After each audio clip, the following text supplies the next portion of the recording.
إن الحمد لله نحمده ونستعينه ونستغفره ونعوذ بالله من شرور أنفسنا ومن سيئات أعمالنا من يهده الله فلا مضل له ومن يضلل فلا هادي له وأشهد أن لا إله إلا الله وحده لا شريك له وأشهد أن محمدا عبده ورسوله صلى الله تعالى عليه وعلى آله وصحبه وسلم تسليما كثيرا أما بعد।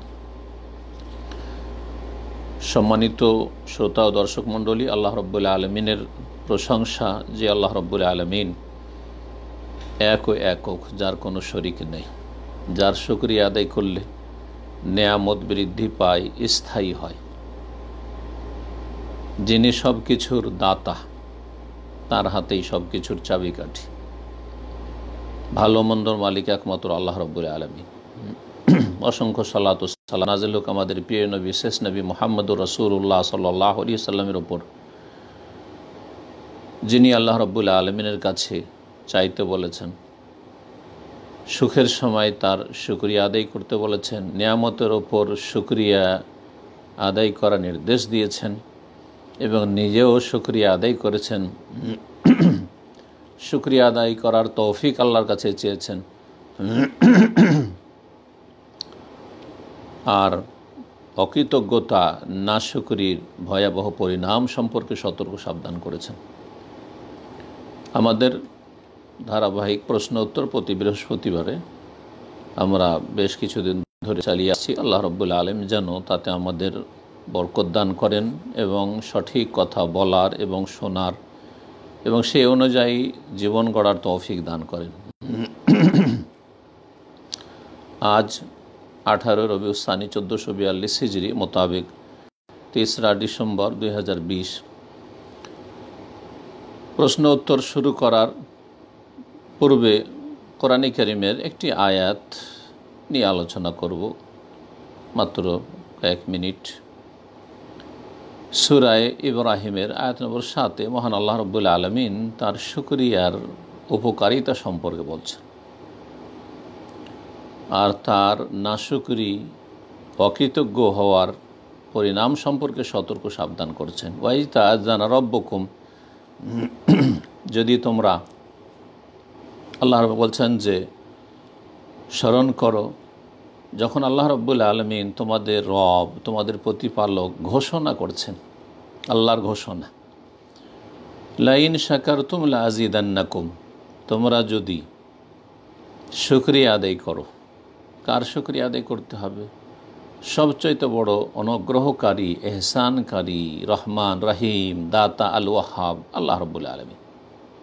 তার সর্বপ্রথম শুকরিয়া আদায় করতে হবে, যথাযথ শুকরিয়া আদায় করতে হবে, যেইভাবে শুকরিয়া আদায় করার নির্দেশ রয়েছে কোরআন এবং সুন্নাহ ওহীতে, সেইভাবে রব্বুল আলমিনের শুকরিয়া আদায় করতে হবে। তারপরে আল্লাহর বান্দারা, যাদের এহসান অনুগ্রহ রয়েছে আমাদের ওপর, তাদের শুকরিয়া আদায় করতে হবে। এই জন্য এখানে বলা হয়নি কার শুকরিয়া, লাইন শাকারতুম, তোমরা যদি শুকরিয়া আদায় করো। আল্লাহ রব্বুল আলমিনের শুকরিয়া আদায়ের পরে পিতামাতার বিশেষভাবে শুকরিয়া আদায় করতে হবে। কোরআনে কারীমের সূরা লুকমান আল্লাহ বলছেন, আনিশকুর লি ওয়ালি ওয়ালিদাইক, আমার শুকরিয়া আদায় করো আর তোমার পিতামাতার শুকরিয়া আদায় করো।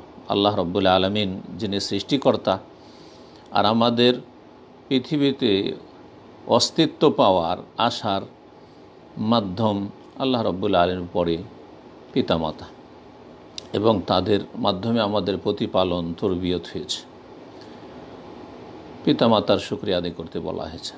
যার যতটা এহসান অনুগ্রহ রয়েছে শুকরিয়া আদায় করতে হবে। সুখের সময় শুকরিয়া আদায় করা হচ্ছে ইবাদত, আর কষ্টের সময়, বিপদ আপদে সবর করা, ধৈর্য ধারণ করা হচ্ছে ইবাদত। আর শুকর ও সবর দুটো কথা বিশেষভাবে মনে রাখবেন। আর এই মানুষের দুটো অবস্থা ছাড়া তৃতীয় কোনো অবস্থা নেই। হয় সুখ রয়েছে আলহামদুলিল্লাহ, শুধু মুখে না, অন্তর থেকে, জবানে, কাজে কর্মে। আর যদি কষ্টদায়ক কোনো কিছু আসে জীবনে, তাহলে ধৈর্য ধারণ করা, ফাসাবরুন জামিল, উত্তম ধৈর্য ধারণ।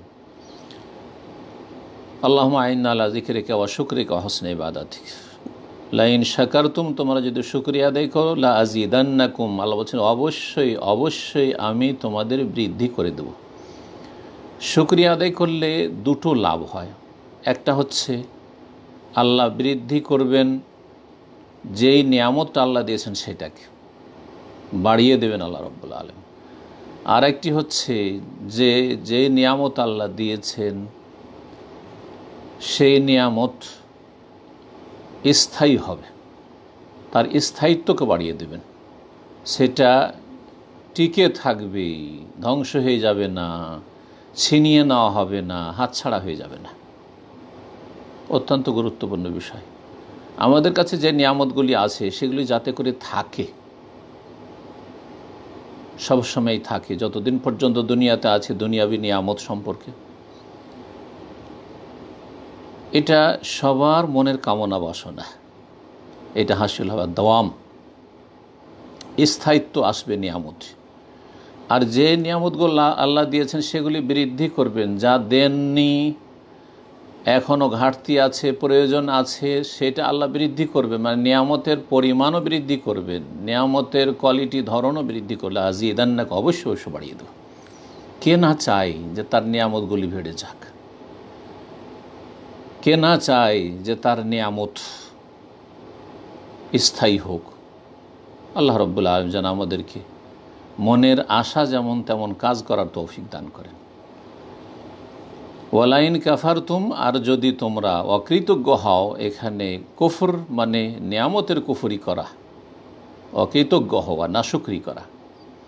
তোমরা যদি অকৃতজ্ঞ হও, ইন্না আযাবি লাশাদীদ, জেনে রাখো যে আমার আযাব, নিঃসন্দেহে আমার আযাব, লাশাদীদ, বড়ই কঠিন। ইন্না নিশ্চয়, আর লাশাদীদ অবশ্যই, জি, এখানেও তাগিদ করা হয়েছে। যেমন বৃদ্ধি করার ক্ষেত্রে লাযিদান্নাকুম, লাম দি আর নুন দি, আরবি গ্রামার যারা বুঝেন, তাগিদের সাথে বলা হয়েছে, কোনো সন্দেহ নেই। আল্লাহ রাব্বুল কথা এমনিতে কোনো সন্দেহ নেই, সাধারণভাবে বলল, তারপর এত শক্তভাবে আল্লাহ রাব্বুল আলামিন এই ঘোষণা করেছেন। আল্লাহ রাব্বুল আলামিনের নিয়ামতের শুকরিয়া আদায় করতে হবে বিভিন্নভাবে, আমার বিভিন্ন আলোচনা আছে এর ওপর। সংক্ষেপে তিনটি দিক, অন্তর থেকে, জবান দ্বারা এবং কাজে কর্মে, অঙ্গ প্রত্যঙ্গ দিয়ে, এটুকু বললাম। আরেকটি কথা মনে রাখবেন, আল্লাহ রাব্বুল আলামিন নিয়ামতের শুকরিয়া আদায় করা হচ্ছে আল্লাহ রাব্বুল আলামিন যে নিয়ামতগুলি দিয়েছেন সেই নিয়ামতকে আল্লাহর সন্তুষ্টির কাজে, আল্লাহর আনুগত্যের কাজে ব্যবহার করা। ইস্তেমালুন নেমা আলা তাআতিল্লাহি সুবহানাহু ওয়া তাআলা, আল্লাহ সুবহানাহু ওয়া তাআলার আনুগত্যের কাজে, ভালো কাজে, বৈধ কাজে আল্লাহর নিয়ামতগুলি ব্যবহার করা। আল্লাহর দানকে যেন আমরা হারাম কাজে ব্যবহার না করি, পাপের কাজে ব্যবহার না করি, সেটা ধন সম্পদ হোক, কমপক্ষে বৈধ কাজে ব্যবহার করবে। আর বৈধ কাজে যেন অপচয় না হয়, না তো শয়তানের ভয় হবে। হারাম কাজে মোটেই না, নেকির কাজে, সওয়াবের কাজে, দুনিয়া আখেরাত সুন্দর হবে, এই রকম কাজে আল্লাহর নিয়ামতকে ব্যবহার করা। আল্লাহ রাব্বুল আলামিনের একটি বড় নিয়ামত হচ্ছে ধন সম্পদ, রুজি। এই যে ধন সম্পদ আল্লাহ দিয়েছেন, এই ধন সম্পদকে নেকির কাজে ব্যবহার করবেন আপনি। আপনার এই ধন সম্পদ দিয়ে যাতে করে কিছু নেকির ব্যালেন্স বাড়াইতে পারেন। আল্লাহ রাব্বুল আলামিন একটি বড় নিয়ামত হচ্ছে নেতৃত্ব, যাদেরকে আল্লাহ নেতৃত্ব দান করেছেন, রাষ্ট্রীয় নেতৃত্ব বিশেষভাবে। আর যে যেখানে আছেন নেতৃত্বে, এই যে নেতৃত্ব আল্লাহ দিয়েছেন, ক্ষমতা দিয়েছেন, এটি আল্লাহর নিয়ামত। এই নিয়ামতকে আল্লাহ সন্তুষ্টির কাজে, নেকির কাজে ব্যবহার করা। এই নয় যে ক্ষমতা আছে সুতরাং যা ইচ্ছা তাই করে নেব, হারাম করে নেব, অন্যায় করব, শিরকের রাস্তাকে প্রশস্ত করে দেব, তৌহিদকে ধ্বংস করব, হ্যাঁ, তৌহিদ থেকে মুসলিম জাতিকে, মানব জাতিকে দূরে সরিয়ে দেব, না, মোটেই না। জবাব দিতে হবে রব্বুল আলমিনের কাছে। আল্লাহ রব্বুল আলমিনের যেসব নিয়ামত রয়েছে সেসব নিয়ামতকে নেকির কাজে ব্যবহার করবেন, হারাম কাজে নয়। আর সবচেয়ে বড় নাশুকরি হচ্ছে, অকৃতজ্ঞতা হচ্ছে শিরক, কুফর। সুতরাং শিরকের দিকে কারো নেতৃত্ব যদি ঠেলে দেয়, এই নেতৃত্বের এই নেয়ামতকে যদি শিরকের কাজে ব্যবহার করে, শিরকের রাস্তাকে প্রশস্ত করে তা দিয়ে, তাহলে সবচেয়ে বড় অপরাধ করলো এবং সবচেয়ে বড় আল্লাহর নাশুকরি করল। বিদআতের প্রচার প্রসারে বিদআতের রাস্তা খুলে যাক, সেটা যেইভাবে হোক না কেন, যে কোনো বিদআত হোক না কেন।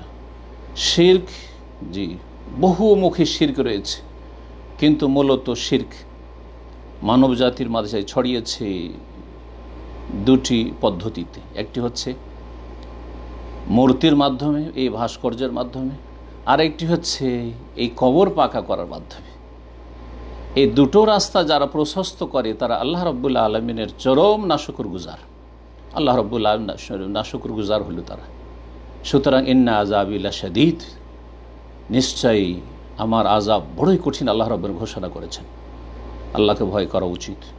এবং নিয়ামতগুলি আল্লাহ যেন ছিনিয়ে না নেন, ধন সম্পদের নিয়ামত যেন ছিনিয়ে নেন, নিরাপত্তার নিয়ামতকে আল্লাহ যেন ছিনিয়ে না নেন, শান্তির জায়গায় অশান্তি যেন না বিরাজ করে, সুখের জায়গায় দুঃখ না চলে আসে, সুদিনের জায়গায় দুর্দিন না চলে আসে, আর যে ধন সম্পদের প্রাচুর্য রয়েছে সেই জায়গায় যেন দারিদ্র্য না চলে আসে, আর নেতৃত্বের জায়গায় যেন অসহায় জীবনযাপন না করতে হয়। আল্লাহ রাব্বুল আলামিন যেন বুঝার তৌফিক দান করেন। প্রশ্নের উত্তর দিই। প্রথম প্রশ্ন করেছেন, আসসালামু আলাইকুম শেখ। ওয়ালাইকুম আসসালাম রাহমাতুল্লাহ। যদি কোনো মেয়ে মেডিকেল পড়ে আর ভাইবা পরীক্ষায় শিক্ষক নিকাব খুলতে বলে, এজন্য অপমান করে, নানা ঝামেলা করে, তাহলে সে কি করবে? সে কি খুলতে পারবে? না মোটেই খুলতে পারবে না। জি, মেডিকেল পড়া মহিলাদের জন্য, মুসলিম মেয়েদের জন্য যদি প্রয়োজন হয় তো জায়েজ, কিন্তু জায়েজ পড়া পড়তে হবে। সেটা হচ্ছে সেপারেট শিক্ষার ব্যবস্থা থাকতে হবে, সহশিক্ষা নয়। যুবক যুবতীদের একসাথে মিক্সিং পড়াশোনা নয়। আল্লাহ রাব্বুল আলামিন মুসলিম শাসকদেরকে যেন এই কাজটি করার তৌফিক দান করেন, ছেলে মেয়েদের পৃথক পৃথক শিক্ষাঙ্গনের ব্যবস্থা করার তৌফিক দান করেন, ভালো কাজ করার আল্লাহ তৌফিক দান করেন। এটিও আল্লাহ রাব্বুল আলামিন বড় শুকরিয়া আদায় করা যে মেয়েদের জন্য ভালো পরিবেশে লেখাপড়ার ব্যবস্থা করবেন, ছেলেদের জন্য ভালো পরিবেশে লেখাপড়ার ব্যবস্থা করে ছেলে মেয়ে একাকার করে দেবেন না। না হলে যত অশ্লীলতা ছড়াচ্ছে, যত জেনার পাপ হচ্ছে, সবগুলি যারা নেতৃত্বে রয়েছেন শিক্ষা দপ্তরে আর তার ওপরে বা তার সাথে সংশ্লিষ্ট সবাইকে এর ভাগ নিতে হবে। আল্লাহ যেন বুঝার তৌফিক দান করে। আর তার সাথে সাথে যারা এই রকম মেয়েদেরকে ছেলেদেরকে সহশিক্ষায় পড়াচ্ছেন আর অশ্লীলতা সেই শিক্ষাঙ্গন থেকে বাড়িতে নিয়ে এসে ঢুকিয়ে দিচ্ছে, সেসব বাপ মাকেও রবের সামনে জবাবদিহি করতে হবে। এইরকম মেডিকেল পড়া সহশিক্ষায় জায়েজ নয়, হারাম। জি, আর সেখানে মুখমণ্ডল যদি খুলতে বলে মোটেই মানবেন না, বরং আপনি সেই শিক্ষাকে লাথি মেরে দেবেন। জি, রাসূলুল্লাহ সাল্লাল্লাহু আলাইহি সাল্লাম বলেছেন, লা তাআতা লি মাখলুকিন ফি মাসিয়াতিল খালিক, কোনো সৃষ্টির আনুগত্য নেই ফি মাসিয়াতিল খালিক, স্রষ্টার বিরুদ্ধাচরণ করে, রবের নাফরমানি করে, হারাম কাজ করে আপনি কারো আনুগত্য করবেন, মোটেই না। বৈধ ইন্নামা তাআতু ফিল মারুফ, হ্যাঁ ভালো কাজে, বৈধ কাজে আনুগত্য রয়েছে। যদি বৈধ কথা বলে ঠিক আছে, কিন্তু অবৈধ কথা, হারাম কথা বলবে, নাজায়েজ কথা বলবে, চেহারা খুলতে বলবে, নিকাব খুলতে বলবে, হারাম। সেই শিক্ষকের জন্য বা যারা এই সব দফতর আছেন তাদের জন্য হারাম, এবং যেই বোন বা যেই মেয়ে নিকাব খুলবে তার জন্য হারাম, তার পিতা মাতার জন্য হারাম। জি, আল্লাহ রাব্বুল আলামিন যেন আমাদের হেদায়াতের পথে অটল রাখেন এবং এসব গুমরাহি থেকে আল্লাহ যেন মুসলিম জাতিকে ফিরিয়ে নিয়ে আসেন। 2 নম্বর প্রশ্ন, দুশ্চিন্তা লেগেই থাকে, এর থেকে পরিত্রাণ পাওয়ার উপায় কি? দুশ্চিন্তা কেন আসছে এটা দেখতে হবে। অধিকাংশ মানুষের দুশ্চিন্তা হচ্ছে আর্থিক দুশ্চিন্তা, ঋণগ্রস্ত হয়ে পড়েছে। হ্যাঁ, আপনার যতটা আর্থিক সচ্ছলতা আছে বা যোগ্যতা আছে তার বেশি আপনি স্বপ্ন দেখতে গেছেন রাতারাতি বড় লোক হওয়ার, যার ফলে অনেক ঋণ কর্জা করে আপনি বড় ঝুঁকি নিয়ে আপনি ব্যবসা বাণিজ্য শুরু করেছেন, যার ফলে এসব দুশ্চিন্তা। আপনার কাঁচা বাড়ি বা টিনের বাড়ি করার ক্ষমতা আছে, আপনি 2 তলা 3 তলা বাড়ি ধরে বসে আছেন আর ঋণে ডুবে গেছেন। এখন বিভিন্ন দিক থেকে চাপ সৃষ্টি করছে, তাদের পয়সা চাই, দুশ্চিন্তা বেড়েছে। যতটা আপনার চাদর লম্বা ততটা পা লম্বা করবে, চাদর ছোট পা গুটিয়ে রাখবেন। জি, জ্ঞানীদের এই কথাটি সবসময় মনে রাখবেন। এটি হচ্ছে মধ্যম পন্থা অবলম্বন করা। দুশ্চিন্তার কারণগুলি আগে দেখতে হবে, সেই কারণ থেকে মুক্ত হইতে হবে আপনাকে। 1। 2 নম্বর কথা, তারপরে যদি দুশ্চিন্তা আসে, দুশ্চিন্তা বিভিন্ন পাপের কারণে হইতে পারে। পাপ করেছেন, অপরাধী হয়েছেন, ধরা খেয়ে যেতে পারেন, দুশ্চিন্তা, তাহলে অপরাধ মুক্ত হইতে হবে। দুশ্চিন্তা চলে এসছে দূর করার যে শরীয়ত সম্মত যে দিক নির্দেশনা রয়েছে, সেটি হচ্ছে জিকরুল্লাহ, আল্লাহর জিকির আজগার। আলা বে জিকিরিল্লাহ তাতমাইন্নুল কুলুব। শুনে রাখো ভালো করে, আল্লাহ বলছেন কোরআনে কারিমে, আল্লাহর জিকির আজগারে, আল্লাহকে বেশি বেশি স্মরণ করলে তাতমাইন্নুল কুলুব, মনের প্রশান্তি আসে, মন শান্ত হবে। আপনি লম্বা সালাত আদায় করেন, লম্বা সিজদায় পড়ে থাকেন, আল্লাহকে খুব ডাকেন, সালাতের ভিতরে ডাকেন, সালাতের বাইরে দোয়া করেন, নির্জনে ডাকেন, তাহাজ্জুদের সময় সবাই শুয়ে আছে, আপনি আল্লাহকে ডাকেন, আল্লাহর সামনে কান্নাকাটি করেন, সমস্ত দুনিয়ার মুসিবত হালকা হয়ে যাবে। জি, আল্লাহ রাব্বুল আলামিন যেন মুমিন মুসলিমদের দুশ্চিন্তা মুক্ত করেন এবং সত্যিকার মুমিন মুসলিম হওয়ার তৌফিক দান করেন। আর দুশ্চিন্তার কারণগুলি যে আমরা তৈরি করে দিই, সেগুলি থেকে আমাদেরকে মুক্ত থাকার তৌফিক দান করেন। 3 নম্বর প্রশ্ন, শেখ কাদিয়ানী সম্পর্কে কিছু বলুন। কাদিয়ানী সম্পর্কে বিভিন্ন আলোচনাতে বহু সময় বলেছি। কাদিয়ানী এমন একটি ফিরকা যেটি কাফের ফিরকা, মুরতাদ, মুসলিম নয় তারা। কারণ তাদের কাছে শেষ নবী, প্রিয় নবী, সৈয়দুল মুরসালিন, খাতামুন নবীন মুহাম্মদুর রাসূলুল্লাহ সাল্লাল্লাহু আলাইহি সাল্লামের পরেও মির্জা গোলাম আহমদ কাদিয়ানী তাদের নবী।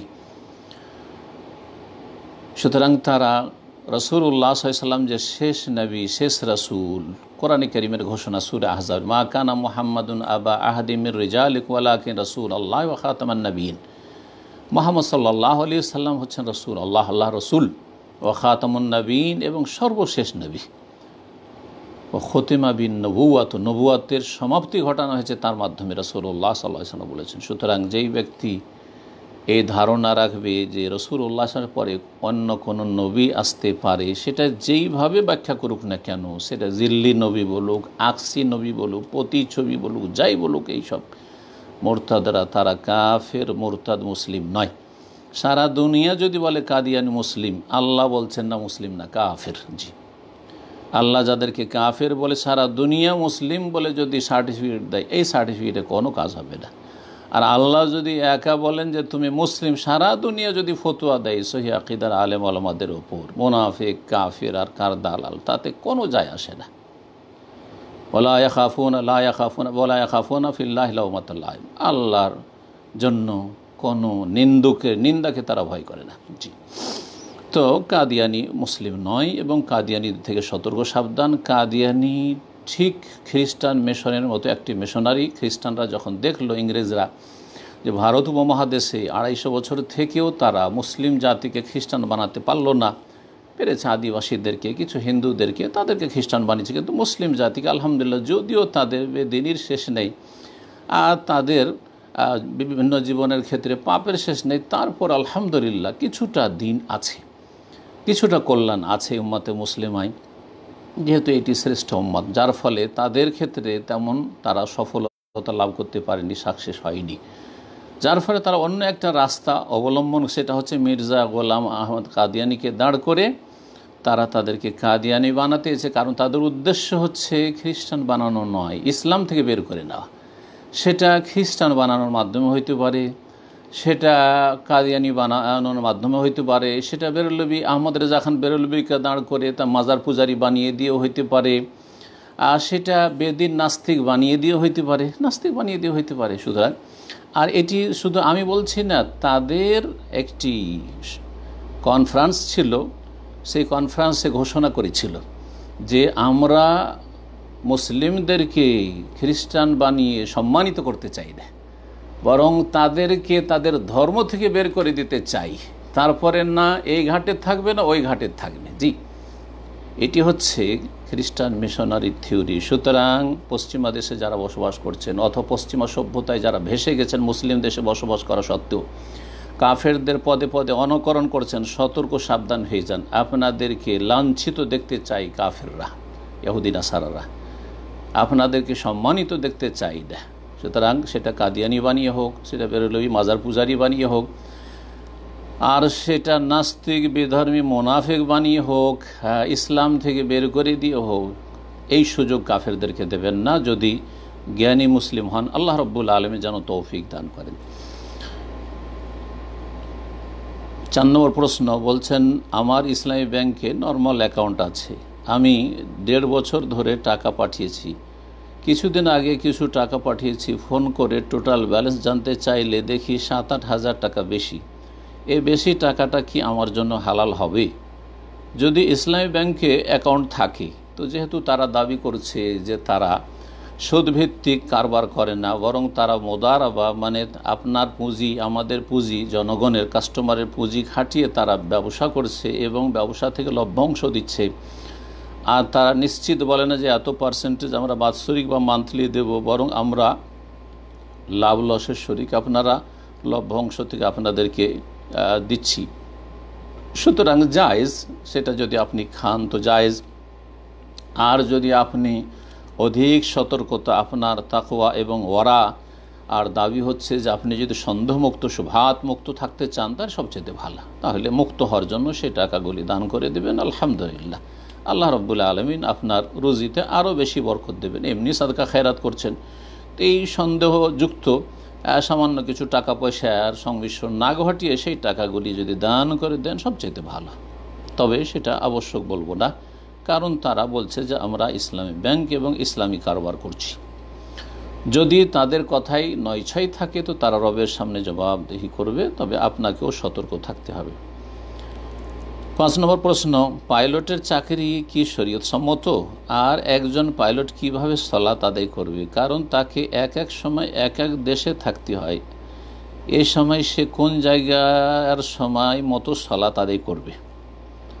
পাইলটের চাকরি শরীয়ত সম্মত, কোনো অসুবিধা নেই, যদি সে পাইলটের চাকরি নিয়ে সেখানে পাপে না জড়িয়ে যায়।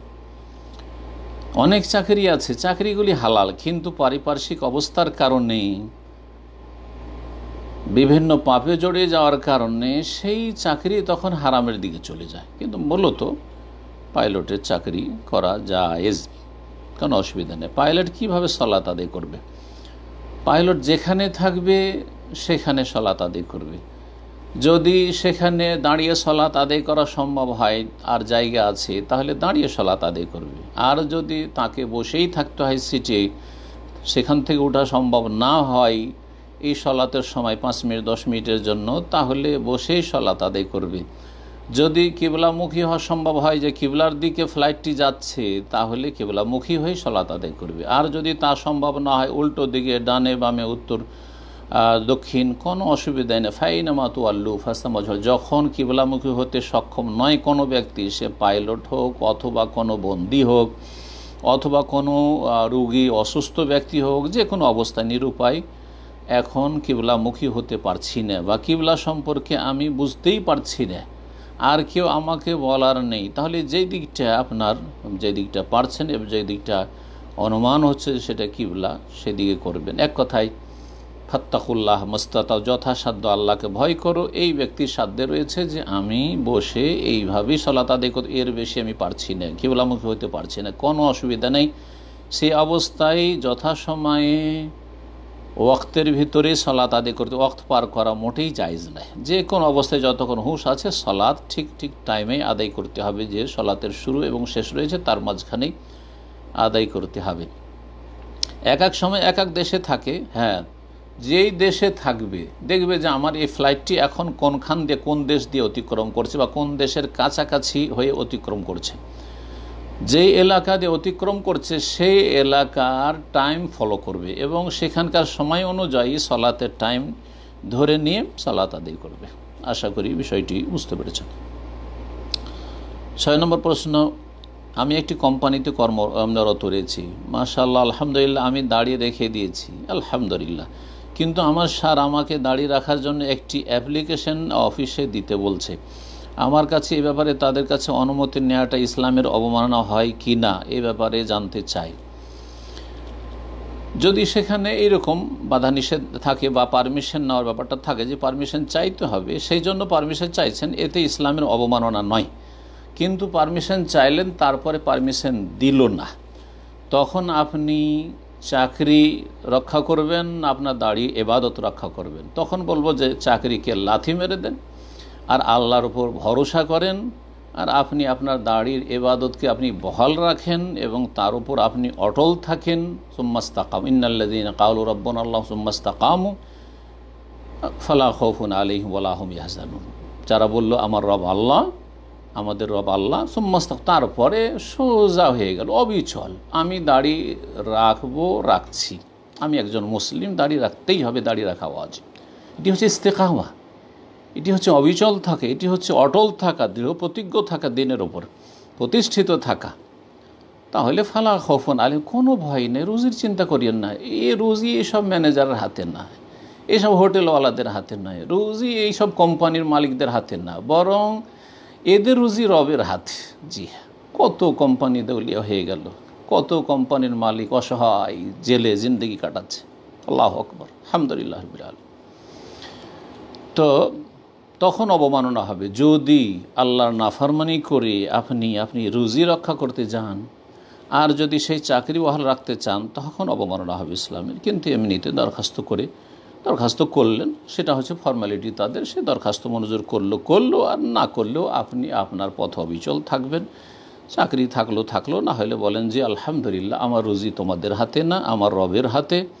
ওয়াফিস সামাই রিজকুকুম ওয়া মা তুআদুন, আকাশে তোমাদের রুজি রয়েছে এবং তোমাদের সাথে যে প্রতিশ্রুতি হয়ে থাকে আল্লাহর পক্ষ থেকে, তোমরা যার প্রতিশ্রুত, তাও আকাশ থেকে তারও হুকুম হয়ে থাকে। সুতরাং আমি রবের নির্দেশে আমি চললাম তোমাদের এখান থেকে। জি,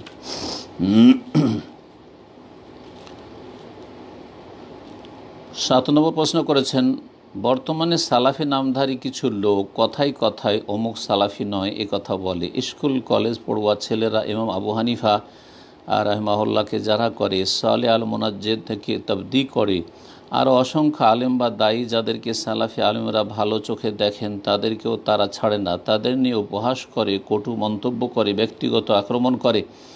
এদের কারণে সালাফি দাওয়াত ক্ষতিগ্রস্ত হচ্ছে, এদের উদ্দেশ্যে কিছু বলুন।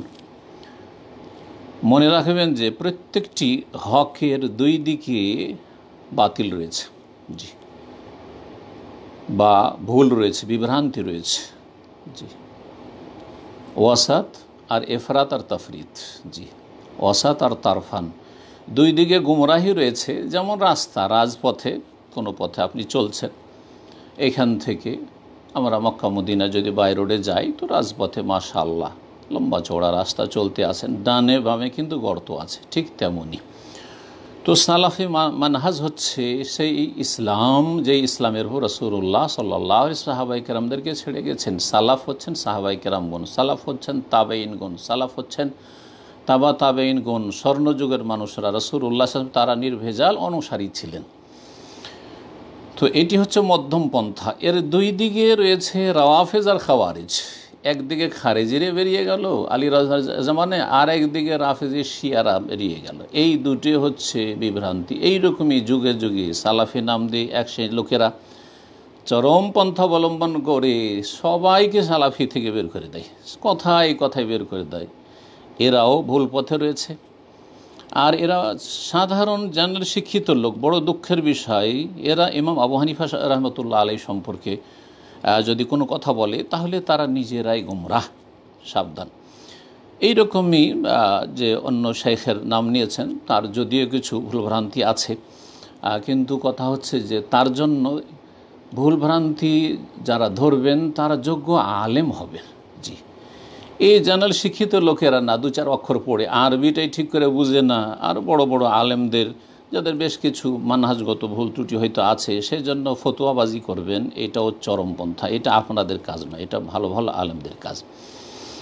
জি, এই ভুলগুলি শেখ সালেহুল ফাউজান ধরবেন, এই ভুলগুলো বা বড় বড় শেখের রয়েছেন বা আপনার ভাষাভাষী যে বড় বড় শেখের রয়েছেন তাদের শরণাপন্ন হবে, তাদের কাছে যাবেন, তাদের দ্বারা বলিয়ে নেবেন, তারা বলবে এই কথাগুলি।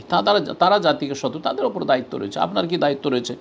একজন কলেজ পড়া, ইউনিভার্সিটি পড়া লোক, অথবা আপনি ইসলাম সম্পর্কে তেমন কিছু বুঝেন না, কোরআন হাদিসের আসল বিষয়গুলি বুঝেন না, আপনি শুধু এই নিয়ে মেতে আছেন, এটা বাড়াবাড়ি। আল্লাহ যেন হেদায়েত দান করেন। ঠিক তেমনই এর বিপরীত কিন্তু আছে, ওইটাও ভুলবেন না। কারণ প্রশ্নকারী এক পক্ষের প্রশ্ন করেছেন, তা হচ্ছে অনেকেই কিন্তু সালাফি নয়, কিন্তু তারা সালাফি রূপ ধারণ করেছে। গিরগিটের মতো রাতারাতি তারা চেহারা পাল্টাতে পারে। জি হ্যাঁ, তারা সালাফি নয়, তারা কুতুবি। জি জি, সৈয়দ কুতুব তাদের আদর্শ, জি, হাসানুল বান্না তাদের আদর্শ, মওদুদি তাদের আদর্শ, কিন্তু বিভিন্ন কারণে তারা মওদুদির কথা বলতে পারছে না, হাসানুল বান্নার কথা বলতে পারছে না, সৈয়দ কুতুবের কথা একসময় খুব বলতো, তারা বলতে পারছে না হয়তো। তখন তারা রূপ চেহারা পাল্টে নিয়ে তাওহীদুল আসমা সিফাত হয়তো ঠিক আছে, আরব দেশগুলিতে পড়াশোনা করেছে অনেক মাদানীরা আছে, তাওহীদুল আসমা সিফাত ঠিক আছে, আর এই রকমই সে মিলাদ টিলাদ এসবের বেদাতে নেই, নিয়ত পড়ার বেদাতে নেই, দু চার যে সুন্নতগুলি সালাতের আছে, রফায় দেন, আমিন জোরে বলা, এসবও বলে দিবে। আল্লামা আলবানী রাহিমাহুল্লাহর আপনার সিফাতুস সালাতুন নবীও পড়তে বলবে, যে সালাত শিখবেন সেখান থেকে। কিন্তু রাষ্ট্রীয় ক্ষমতায় যেতে হবে, তাওহীদুল হাকেমিয়া, রাষ্ট্রীয় ক্ষমতায় না গেলে দিন কায়েম হইল না। হ্যাঁ, আমাদেরকে যেতে হবে, তাহলে আমরাই দিন কায়েম করব, এই যে। আর তারপরে নিজেদেরকে সালাফি তারা বলে, এরা সালাফি নয়। তাহলে এই দুটো হচ্ছে বিভ্রান্তিকর পথ। হ্যাঁ, যে মধ্যম পন্থা রয়েছে বা রাজপথ রয়েছে সালাফি মানহাজের, তার দুই দিকে দুটো ভ্রষ্টতা রয়েছে। এই দুটো থেকে বেঁচে থাকবেন, আল্লাহ যেন বেঁচে থাকার তৌফিক দান করে।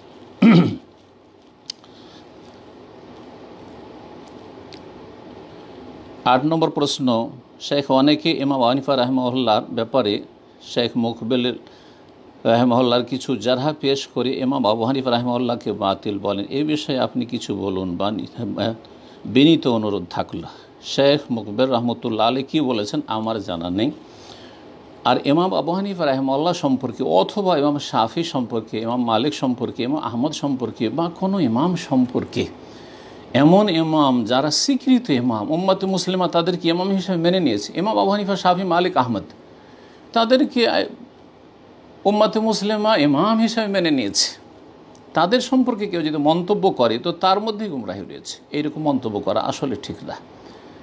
এইরকম মন্তব্য ওই রকম যোগ্য আলেমরা যে ভুলগুলি রয়েছে সেই ভুলগুলি শনাক্ত অবশ্যই করে দেবে। এর মানে এই নয় যে ভুল ধরবেন আর অন্ধ তকলিদের দিকে দাওয়াত দেবেন, সেটা অবশ্যই নয়। কিন্তু আপনি তাদের ব্যক্তিত্বের উপর আক্রমণ করবেন, বা তাদের অন্তর আক্রমণ করবেন, বা তাদের নিয়ে আপনি একজন সাধারণ কিছু লেখাপড়া করেছেন আর আপনি বলা শুরু করবেন, এটা মোটেই জায়েজ নয়, মোটেই জায়েজ নয়, এবং এটা ভুল পথ। বড় একজন শেখ, যার থেকে আমরা অনেক উপকৃত হয়েছি সৌদি আরবে, তিনি বলছেন যে হাউলায় কাদ জাওয়াজুল কান্তারা, আবু হানিফা, শাফি, মালিক, আহমদ তাদের ইজতিহাদি ভুল আছে, মাসাইলে ভুল আছে, ফিকহি মাসাইলে, জি হ্যাঁ, কিন্তু তারা এমন ব্যক্তিত্ব, এমন ইমাম যে তারা যেন পুল পার করে চলে গেছেন, মানে তারা উম্মত মুসলিমের কাছে স্বীকৃত ইমাম, পুল পার হয়ে চলে গেছেন। আপনি যদি তাদের পিছনে পড়েন তো আপনি নিজেই ক্ষতিগ্রস্ত হবেন এবং নিজের ইমান আমলকে খারাপ করবেন, আর এতে উম্মতে মুসলিমার কোনো খেদমত করবেন না আপনি, এটা খেদমতের তরিকা নয়।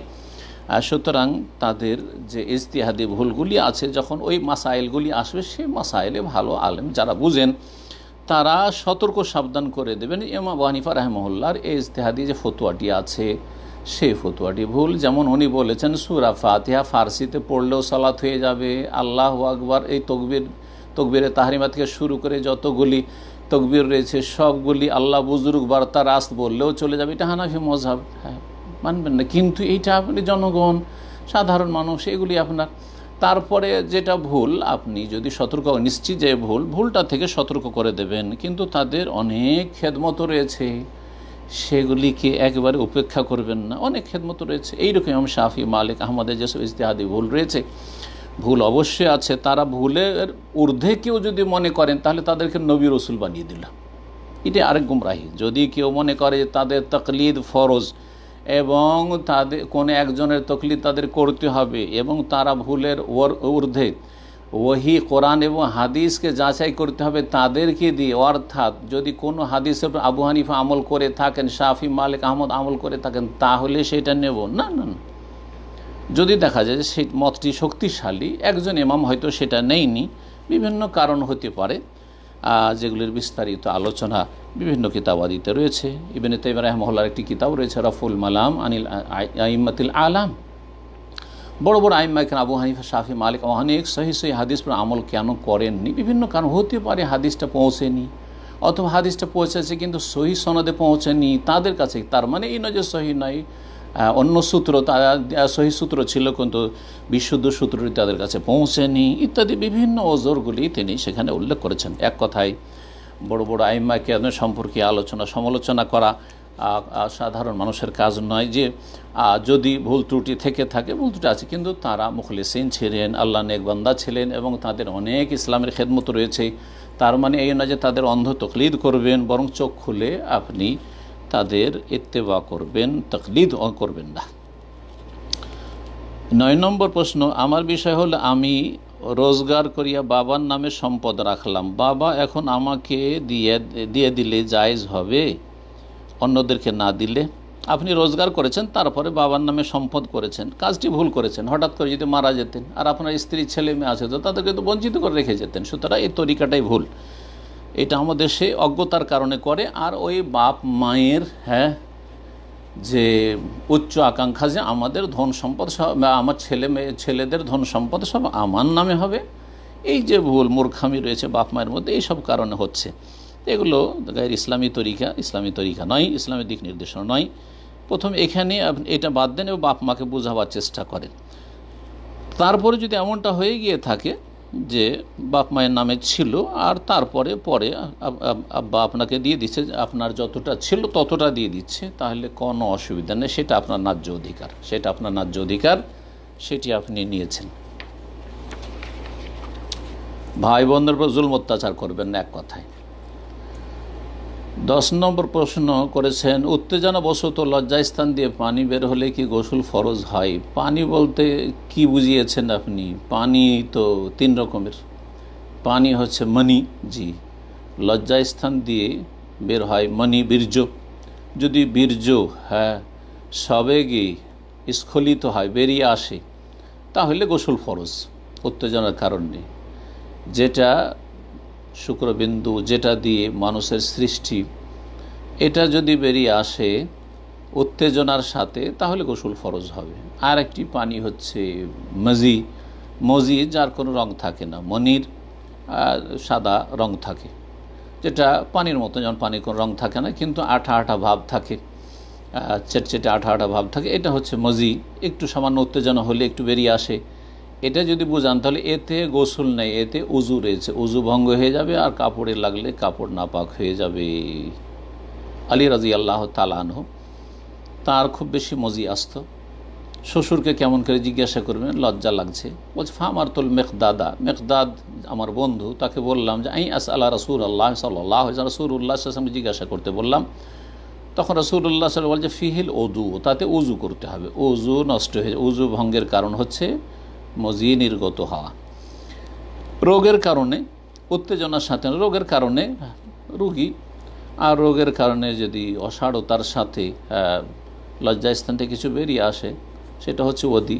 তো যেহেতু লজ্জাস্থান থেকে বেরিয়ে এসছে, তাতে উজু নষ্ট হয়ে যাবে।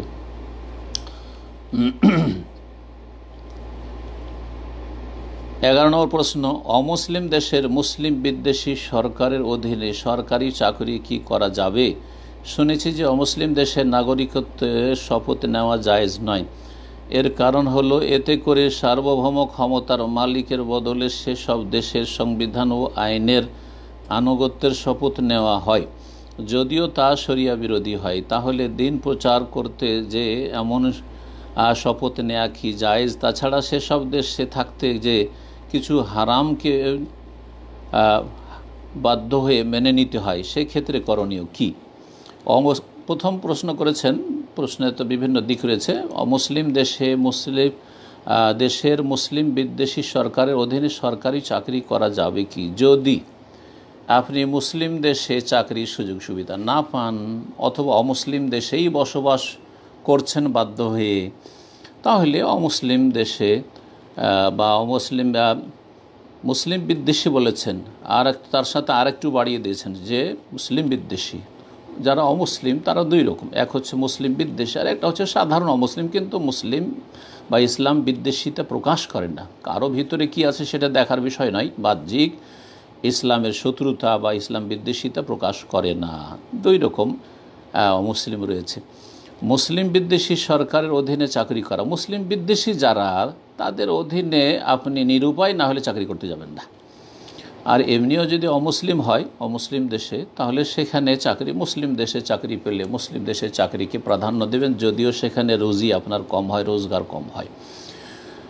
মুসলিম দেশ থেকে গিয়ে অমুসলিম দেশে আপনি চাকরি করবেন শখ করে, যেমন বাংলাদেশ থেকে সিঙ্গাপুর অনেকে যাচ্ছেন, অনেকে কোরিয়া যাচ্ছেন, অনেকে চায়না যাচ্ছেন, অনেকে পশ্চিমা দেশে যাচ্ছেন শখ করে মুসলিম দেশে, অথবা যে কোনো মুসলিম দেশ থেকে যাচ্ছেন না, মোটেই এটা ভালো কাজ নয়, যাবেন না। স্থায়ীভাবে তো মোটেই যাবেন না। অস্থায়ীও যদি আপনার জন্য রুজি লব্ধ, আলহামদুলিল্লাহ মুসলিম দেশে রুজি পাওয়া যাচ্ছে, চেষ্টা করলে পাবেন, তাহলে অমুসলিম দেশে কখনও যাওয়ার চেষ্টা করবেন না। অমুসলিম দেশকে কখনও জান্নাত মনে করবেন না। এক শ্রেণীর লোকেরা তো অমুসলিম দেশগুলিকে, পশ্চিমা দেশকে জান্নাতই মনে করে ফেলেছে। এই জান্নাত দাজ্জালের জান্নাত যেন না হয়, আল্লাহ হেফাজত করেন। আর যারা অমুসলিম দেশে হয়তো জন্ম নিয়েছেন, সেখানে বসবাস করতে বাধ্য, এখন ওখানেই যখন আপনার জন্ম, ওখানেই যখন আপনার বসবাস, আপনার বাপদাদা থেকে, অথবা আপনি নিজেই সেখানে মানে নাগরিকত্ব বা সেখানকার, তাহলে তো তখন মুসলিম দেশে যদি হিজরত করা কোনো রাস্তা না থাকে, আর সারা বিশ্বের মুসলিম যারা অমুসলিম দেশে বসবাস করছে তাদের হিজরতের রাস্তা বর্তমানে কোথাও তেমন খোলা নেই।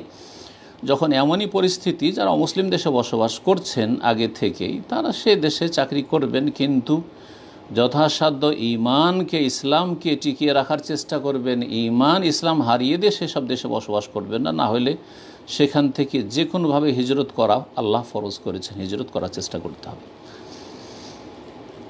আর তারপরে তাতে বলেছেন যে সেখানে শপথ নিতে হয় আইনের আনুগত্যের।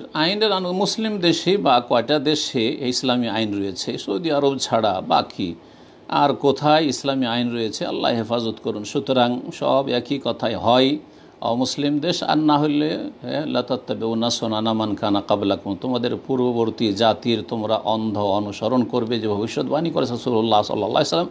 আজকে মুসলিম উম্মার অবস্থাই হচ্ছে ওই রকম। তো এই রকম ক্ষেত্রগুলিতে যথাসাধ্য বেঁচে থাকার চেষ্টা করবেন। আর এক কথা, মুসলিম দেশ থেকে অমুসলিম দেশে যাওয়ার কখনও চেষ্টা করবেন না, আল্লাহ তাতে কোনো বরকত রাখেন নাই। এবং আপনাকে ঈমান ইসলামের হেফাজত করতে হবে। তাছাড়া সেসব দেশে থাকতে যেয়ে কিছু হারাম বাধ্য হয়ে মেনে নিতে হয়, হ্যাঁ অবশ্যই মেনে নিতে হয়, এই জন্য সেসব দেশে যাবেন না।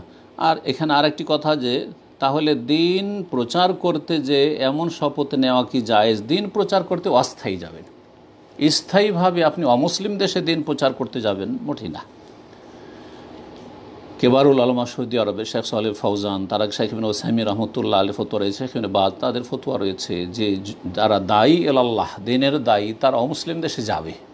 জি, বড় বড় শেখেরা সফর করেন, যদিও অনেকেই সতর্ক এই বিষয়ে আগ্রহ প্রকাশ করেন না, অথবা যেতে চান না বা চাননি, কিন্তু অনেকে গিয়েছেন, আল্লামা আলবানী রাহিমাহুল্লাহ গিয়েছেন, এইরকম বড় বড় শেখেরা যাচ্ছেন।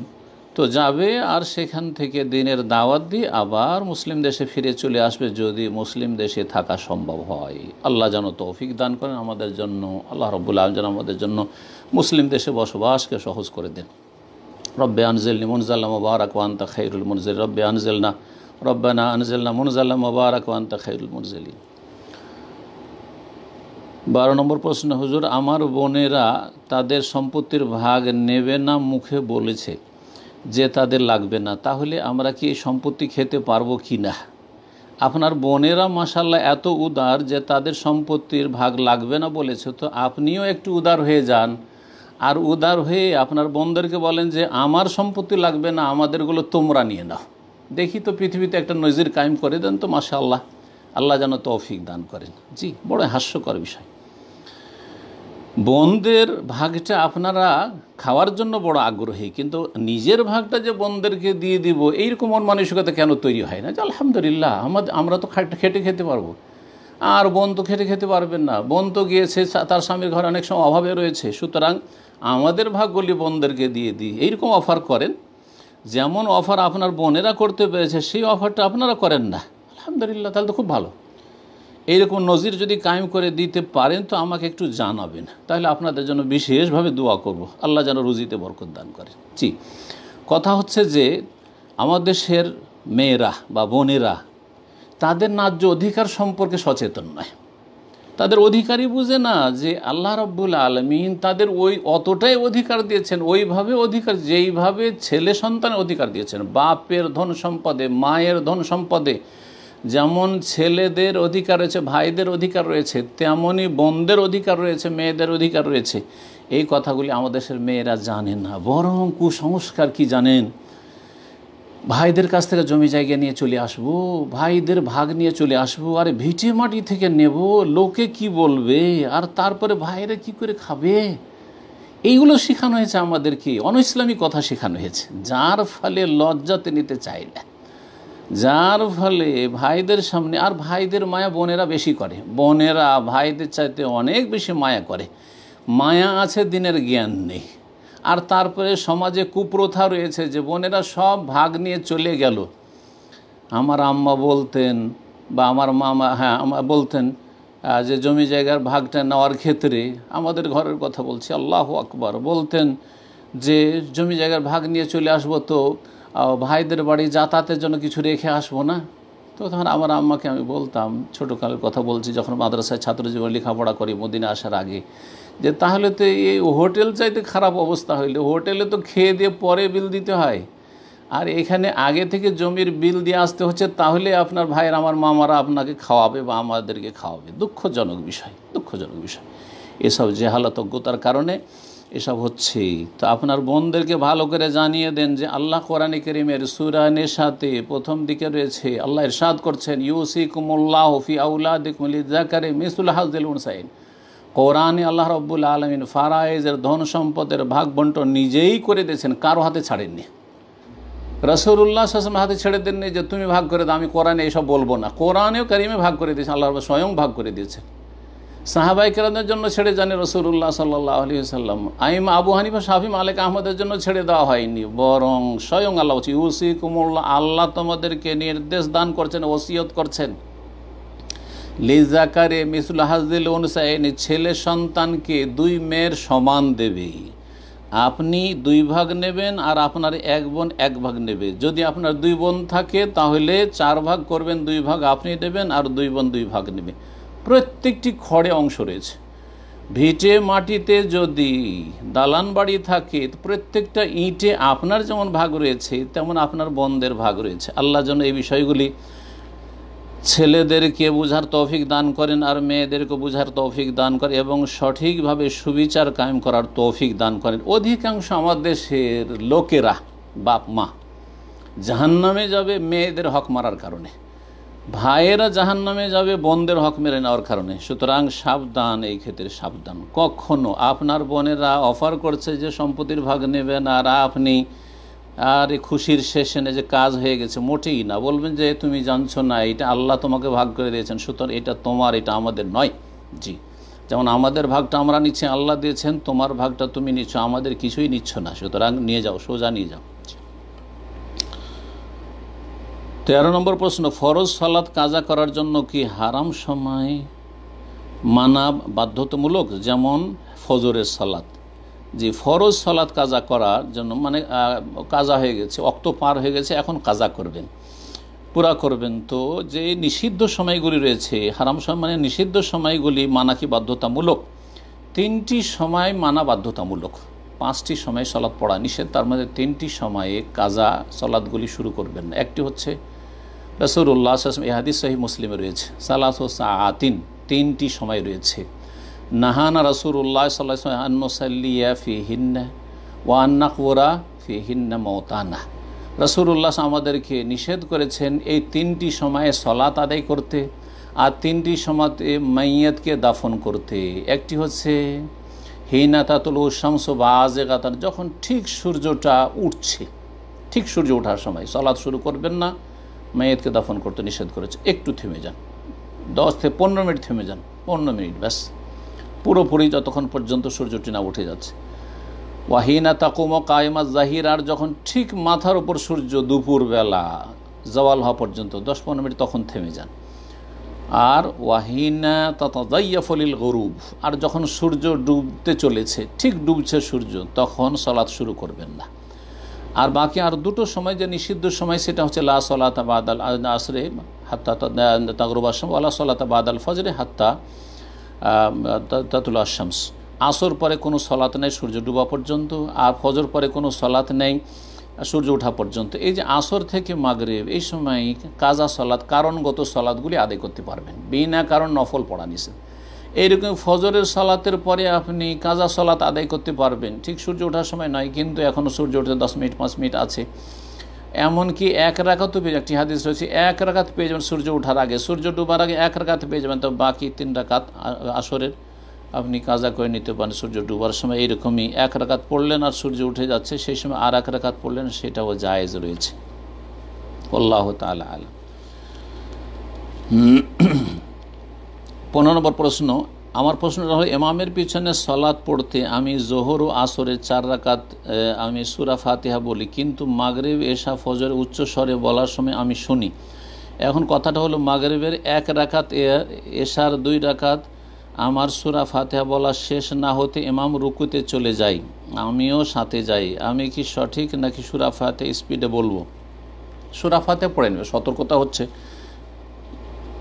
যে জেহেরি সলাৎগুলিতেও যদিও এখানে ইখতিলাফ যে রয়েছে, সেই ক্ষেত্রে দুই পক্ষের দলিল শক্তিশালী, তারপরেও আমরা বলি সতর্কতামূলক আপনি সূরা ফাতিহা পড়ে নেবেন।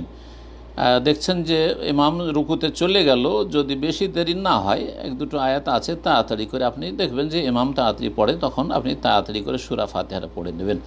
কিন্তু যদি দেখা যায় যে না বেশি বিলম্ব হয়ে যাবে, তাহলে ইয়াতাহাম্মালুল ইমাম এই দায়িত্ব বহন করে নেবে, তখন আর আপনি না পড়লে হবে, আপনি বেশি বিলম্ব করবেন না। কারণ ইমামের বিরোধিতা করা আর ইমাম থেকে বেশি বিলম্বে চলা, লেট করে চলা জায়েজ নয়, মুখালাফাত জায়েজ নয়, বরং মোতাবেআত মানে পেছনে পেছনে, জাস্ট পেছনে পেছনে, যেমন আগে বাড়াও জায়েজ নয়, সাথে সাথে চলা অপছন্দনীয়, আর বেশি বিরোধিতা করা, বেশি লেট করা, সেটাও জায়েজ নয়। আর ইন্নামা জুইলাল ইমাম লিইউতাম্মা বিহি, ইক্তেদা করতে হবে, মানে পেছনে পেছনে অনুসরণ করে চলতে হবে।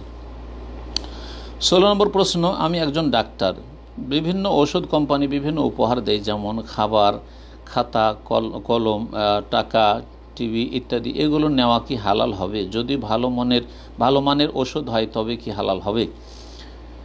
এই বিষয়টি অত্যন্ত জটিল বিষয়। এই ক্ষেত্রে অনেক লম্বা কথা ওলামায়ে কেরামগণ উল্লেখ করেছেন। বেশ কিছু শর্তের সাথে এই উপঢৌকন নেওয়া ডাক্তারদের জায়েজ বলেছেন, কিন্তু যদি দেখা যায় শর্তগুলি লঙ্ঘন হচ্ছে, অর্থাৎ এই উপঢৌকনের কারণে যা কিছু সেই কোম্পানি ওষুধ দেয়, ভুসি সব কিছু লিখছেন আপনি, সেই ওষুধ ছাড়া অন্য কোনো ওষুধ, ভালো ভালো ওষুধ রয়েছে, তারপর লিখছেন না, তাহলে এইসব উপঢৌকন হারাম, এইসব উপঢৌকন হারাম। এই জন্য অনেক ভালো ভালো হাসপাতাল বা ক্লিনিকগুলিতে এই সিস্টেম আছে যে সরাসরি ডাক্তারদের ভিজিট করতে পারবে না, যারা রিপ্রেজেন্টেটিভ কোম্পানির, ওষুধ কোম্পানিগুলি, তারা ডাক্তারদের ভিজিট করতে পারবেন। এটা হচ্ছে শরীয়তসম্মত বিষয়। সংক্ষেপে এই কথাটি মনে রাখেন, উচিত হবে যদি এইসব গিফট দিতে হয়, তাহলে ডাক্তারদের না দিয়ে যে ক্লিনিকের মালিক তাদেরকে দেবে, ফার্মেসির মালিক তাদেরকে দেবে, যারা ওষুধ কিনছে। আর আপনি ওষুধ লিখবেন যেটা দেখবেন যে ভালো ওষুধ, যে ওষুধের চিকিৎসা ভালো হবে, যে ওষুধে রোগী তাড়াতাড়ি আপনার রিকভার করবে, সুস্থ হবে বা রোগ দূরীভূত হবে, সেই রকম ভালো ওষুধ লিখবেন। আপনি যে কোনো কোম্পানির ওষুধ হোক না কেন, যদি এই রকমের ঈমান মজবুত থাকে যে এইসব যতই দিক না কেন, যতই গিফট দিক না কেন, আমি ভালো ওষুধটাই লিখব, যেটা ভালো ওষুধ এবং চিপ অ্যান্ড বেস্ট হবে। ভালো ওষুধের সাথে সাথে একটা গরিব মানুষ এসছে, দামি ওষুধ লেখা জরুরি নয়, কিন্তু চিপ অ্যান্ড বেস্ট, সস্তাও এবং তার সাথে সাথে ভালো উপকারী ওষুধ, এইরকম ওষুধ লিখব। এইরকম যদি চলতে পারেন, তাহলে এইরকম যদি গিফট আসে নিতে পারেন। তারপরও সতর্কতামূলক এইসব গিফট থেকে মুক্ত থাকা, বেঁচে থাকা ভালো। কারণ মানুষের একটি খারাপ দুর্বল দিক হচ্ছে বা খারাপ স্বভাব হচ্ছে কি, নুন খেলে গুণ গায়। মানে নুন খেলে গুণ গায়। যখনই এইরকম কিছু কিছু কোম্পানি থেকে গিফট পাবেন, আর একটা টিভি পেয়ে গেছেন, একটা স্মার্টফোন পেয়ে গেছেন, তখন যাই কিছু বলেন একটু তো নম্রতা আসবে, একটু তো দুর্বলতা আসবে, তখনই আপনি হারামে লিপ্ত হবেন। আল্লাহ যেন হারাম থেকে বেঁচে থাকার তৌফিক দান করে এবং হালাল রুজিতে আল্লাহ যেন বরকত দান করে। 17 নম্বর প্রশ্ন, আমার গেঞ্জির মধ্যে সুতা দিয়ে এমব্রয়ডারি করে প্রাণীর আকৃতিতে বানানো আছে, যেখানে নাক, চোখ, কান, মুখ কিছু বোঝা না গেলেও এটা স্পষ্ট বোঝা যাচ্ছে যে একটা ঘোড়ার উপর একজন মানুষ বসে আছে। এটা আমি দুবাই থেকে গিফট পাইছি। এই গেঞ্জি কি আমার জন্য পরা জায়েজ হবে? এই রকমই গেঞ্জি না পরলে ভালো, কারণ যদিও নাক মুখ চেনা যাচ্ছে না, কিন্তু মাথা হয়তো চেনা যাচ্ছে আর হাত পা চেনা যাচ্ছে। যাই হোক, যথাসাধ্য বেঁচে থাকবেন। আর যদি নাক মুখ চেনা যায়, স্পষ্ট ফেস চেনা যাচ্ছে, তাহলে সেটা প্রাণীর ছবি যদি থাকে তো সেই ঘরে রহমতের ফেরেশতা প্রবেশ করেন। রাসূলুল্লাহ সাল্লাল্লাহু আলাইহি ওয়াসাল্লামের হাদিস, লা তাদখুলুল মালাইকাতু বাইতান ফিহি কালবুন আও সূরা, এমন বাড়িতে রহমতের ফেরেশতা প্রবেশ করেন যে বাড়িতে কুকুর থাকে আর না হয় ছবি থাকে। তো ছবি থাকলে এবং কুকুর থাকলে সেই বাড়িতে রহমতের ফেরেশতা প্রবেশ করেন। আমাদের দেশে যে কথা আছে যে সলাত হয় না, সলাতে মাকরুহ বা সলাতে নিষেধ, হারাম কাজ আপনি করছেন যদি প্রাণীর ছবি আপনার গায়ে থাকে, কিন্তু সলাত ইনশাআল্লাহ তাআলা হয়ে যাবে, সলাত হবে না এরকম কোনো দলিল নেই, কিন্তু আপনি হারাম কাজ করলেন, আপনি গুনহার কাজ করলেন। 19 নম্বর প্রশ্ন, মহিলাদের একামত কি সশব্দে হবে নাকি নিঃশব্দে হবে? জাযাকাল্লাহ খাইর। প্রথম কথা, মহিলাদের একামত আছে কি না, অধিকাংশ আইম্মায়ে কেরাম বলছেন মহিলাদের একামতের প্রয়োজন নেই, কারণ মহিলাদের জন্য জামাত ওয়াজিব নয়, সুতরাং একামত নেই। কিন্তু বেশ কিছু হাদিসে একামতের প্রমাণ পাওয়া যায়। সুতরাং আমরা বলি যে মহিলারা একামত দিয়ে দিলে ভালো, মুস্তাহাব। মহিলারা যদি একামত দিয়ে দেয় তো ভালো। আর সেখানে কোনো মাহারাম, নন মাহারাম যদি না থাকে, বেগানা, দেবর, ভাসুর, দুলাভাই ইত্যাদি, চাচাতো ভাই, খালাতো ভাই এসব না থাকে, তাহলে সশব্দে দিলেও কোনো অসুবিধা নেই। আর যদি আশেপাশে নন মাহারাম থাকে তাহলে আস্তে আস্তে দেবে, হ্যাঁ, যাতে করে শব্দ বাইরে না যায় তেলাওয়াতের অথবা আপনার একামতের অথবা তাকবীরগুলির। আর মহিলারা যত ঘরের ভিতরে গিয়ে পর্দার ভিতরে সালাত আদায় করবে তত বেশি উত্তম হবে। আল্লাহ রাব্বুল আলামিন যেন আমাদেরকে সঠিক কথা জানার, মানার এবং সঠিক কথা মেনে চলার তৌফিক দান করেন। 20 নম্বর প্রশ্ন, আর এটা দিয়ে শেষ করব ইনশাআল্লাহ।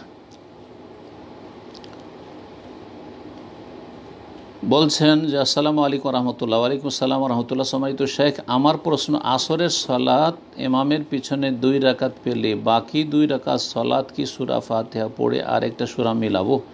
2 রাকাত সলাত পেয়েছেন, সঠিক মতে যেই সলাতগুলি আপনি পেলেন সেই সলাতগুলি আপনার প্রথম, দ্বিতীয়, ইমামের তৃতীয়, চতুর্থ বা যাই হোক না কেন সেটা আপনার দেখার বিষয় নয়, কিন্তু আপনি যেই রাকাতগুলি পেলেন সেগুলি আপনার প্রথম। তাহলে 2 রাকাত পেয়েছেন, প্রথম রাকাত হয়ে গেছে, দ্বিতীয় রাকাত হয়ে গেছে। প্রথম দ্বিতীয় রাকাতে যে সূরা মিলাতে হয় সূরা ফাতিহার সাথে সুন্নাত, সেটার কাজ হয়ে গেছে। তাহলে বাকি আপনি যে কাজা করছেন, পরে 2 রাকাত পড়ছেন, সেটি তৃতীয়, চতুর্থ আপনার, সুতরাং তাতে শুধু সূরা ফাতিহা পড়বেন। এই বিষয়টি বহুবার বলেছি। আল্লাহ রাব্বুল আলামিন যেন বোঝার তৌফিক দান করে। আর এই মর্মে দলিল সহিহ বুখারী হাদিস, ফামা আদরাকতুম ফাসাল্লু ওমা ফাতাকুম ফাতিমু, তোমরা যতটা ইমামের সাথে পেলে ততটা আদায় করো, তার সাথে ফাসাল্লু পড়ে নাও, ওমা ফাত, যেটা ছুটে গেল সেটা ফাতিমু, তামাম করো, পূর্ণ করো। আর এটা কাজা নয়, এটা পূর্ণ করা। সুতরাং আপনি আগে যে সালাতটা পেয়েছেন সেটা আপনার আগের সালাত, আর পরের সালাতটা আপনি তামাম পূর্ণ করছেন, কাজা আগেরগুলো কাজা করছেন। অর্থাৎ প্রথম দ্বিতীয় রাকাত যে আপনার ইমামের ছেলে ছুটেছে সেটা কাজা করছেন না। যদিও ফাকজু বলে অন্য আরেকটি হাদিস রয়েছে, কিন্তু ফাকজু মানে এখানে কাজা আর অর্থ আদা, এটাই অধিকাংশ মুহাদ্দিসিন কিরাম এবং ফুকাহা কিরাম বলেছেন। আল্লাহ তাআলা আলম। আল্লাহ রাব্বুল আলামিন আমাদেরকে নেক আমলের তৌফিক দান করেন, তার শুকরিয়া বেশি বেশি আদায়ের তৌফিক দান করেন, অন্তর থেকে এবং জবান দ্বারা, অঙ্গ প্রত্যঙ্গ দিয়ে আল্লাহর সন্তুষ্টির কাজে আল্লাহর নিয়ামতকে নিয়োজিত রেখে এবং আল্লাহর অসন্তুষ্টির কথা কাজ থেকে, হারাম থেকে বেঁচে থাকার মাধ্যমে আল্লাহ যেন আমাদেরকে ভালোভাবে তাঁর শুকরিয়া আদায়ের তৌফিক দান করেন, আমাদের নিয়ামতগুলি বৃদ্ধি করেন, নিয়ামতগুলিকে স্থায়ী করেন। আল্লাহুম্মা ইন্না আলা যিকরিকা ওয়া শুকরিকা ওয়া হুসনি ইবাদাতিক। সুবহানা রাব্বিকা রাব্বিল ইজ্জাতি আম্মা ইয়াসিফুন ওয়া সালামুন আলাল মুরসালিন ওয়ালহামদুলিল্লাহি রাব্বিল আলামিন।